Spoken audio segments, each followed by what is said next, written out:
Senior अधिकारी आहेत, ते विचारू शकतात असं. कुटुंबियांच्या पत्नी 2 तास महापालिकेत बसून होत्या, आंदोलन करत होत्या. 2 तास कुठलाही अधिकारी, महापौर, उपमहापौर कुणीही त्यांना भेटायला आलं नाही. अरे बाबा, थोडं तरी जे आहे माणुसकी दाखवली पाहिजे, थोडं तरी जे आहे. हे बघा, लोकांच्या असंतोषाची जी आहे वाट पाहू नका, एवढंच मला सांगायचं. इतिहास आपला पुढे आहे, आपण पाहतो आहोत. म्हणून अधिकारी असतील, महापौर असतील, उपमहापौर असतील, काय चुकलं असेल, कमिशनर असतील, डेप्युटी कमिशनर असतील, तर त्यांच्याकडे गेलं पाहिजे. संवेदना आपण जे आहे त्यांच्या पुढे दाखवल्या पाहिजेत की जे झालं त्याच्याबद्दलच्या ते सुद्धा दुःखी आहे, हे दाखवलं गेलं पाहिजे ना. आता करा, तुम्हाला काय करायचं तर करा, मेले ते मोरू द्या, बसायचं बसा. मग ठीक आहे, मग एक दिवशी मग सगळेच येतील तिकडे. साहेब, पालिकेतले अधिकारी, सत्ताधारी आणि विरोधक हे सगळे एकमेकांवर टोलवा टोलवी करत आहेत. खड्ड्यांची जबाबदारी माझी हे पहा, हे नगरसेवक असेल किंवा महापौर जे आहेत, यांना प्रत्यक्ष एक्झिक्युटिव्ह पॉवर्स ज्याला म्हणतात त्या पॉवर्स नाही आहेत. ह्या सगळ्या पॉवर्स ज्या आहेत, त्या कुंभमेळ्याचे काम करणारे जे कोणी आयुक्त असतील ते, आणि त्यापेक्षा या शहराच्या ज्या आयुक्त आहेत, ह्या दोघांच्या या पॉवर्स आहेत. ह्या सगळ्या नगरसेवकही सांगणार, विनंती करणार, महापौर विनंती करणार. शेवटी एक्झिक्युटिव्ह पॉवर कुठे आहे? बाकीचे नगरसेवक, महापौर हे डेलिबरेटिव्ह विंग्स आहेत, डेलिबरेशन करणार, चर्चा करणार. शेवटी जे एक्झिक्युशन कोण करणार? एक्झिक्युशन हे अधिकारी करणार. तुम्ही म्हटलं नागरिकांमध्ये रोष वाढतो, आता काही नागरिक आंदोलन करण्याच्या तयारीत आहेत.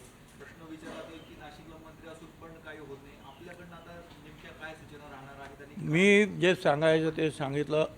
असंतोषाची वाट पाहू नका, याच्यामध्ये मला वाटतं सगळं आलेलं आहे. धन्यवाद. राहुल गांधी देश के युवाओं को भड़काने का काम कर रहे हैं, तो उसको लेकर क्या हाँ राहुल गांधी देश के युवाओं को भड़काने का काम कर रहे हैं? हाँ, मैं गली वाले हैं, वो सब दिल्ली वाले हैं.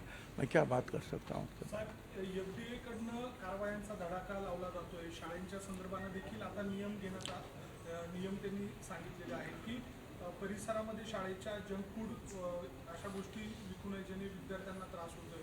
मोठ्या प्रमाणात कारवाया होता. आपण मंत्री म्हणून त्या विभागाकडे कसं पाहता? मी म्हणतो, बऱ्याच वर्षांनी या विभागाला जाग आल्यासारखं वाटतं आहे. सुरुवातीला एकदा झगडे साहेब होते, ते याच्यावर काहीतरी हालचाल करायचे, कारवाई करायचे. हिस्ट्री जी काही आलेले होते ऑपरेशन्स वगैरे फॉल्टी होते, त्याच्यावर त्यांनी बोट ठेवलं. शेवटी ते इंटरनॅशनली कबूल करावं लागलं सगळ्यांना की नाही, या फॉल्टी आहेत म्हणून. मग त्याच्यानंतर तुकाराम मुंढे हे एकमेव असे अधिकारी भेटलेले आहेत. ठीक आहे, कोणाला वाटेल हा फारच जास्त करतो आहे, कोणाला त्याचा राग येईल, परंतु सर्वसामान्य पाहिल्यानंतर परदेशामध्ये, अमेरिकेमध्ये, सगळ्या ठिकाणी अशा रीतीच्या काय गोष्टी असतील, भेसळ असेल किंवा अस्वच्छता असेल, तर फार कडक शिक्षा आहेत आणि कडक कारवाई त्याच्यावर होते आहे. आणि इथे आपण काहीही करतो, काही खायला देतो, कसलंही दूध आपले मुलं पित आहेत, किडण्या खराब होत आहेत. हे सगळं जर थांबवायचं असेल तर तुकाराम मुंढे यांना सगळ्यांनी पाठिंबा दिला पाहिजे, असं माझं मत आहे. कारण त्यांनी जे सांगितलं ते बरोबर आहे.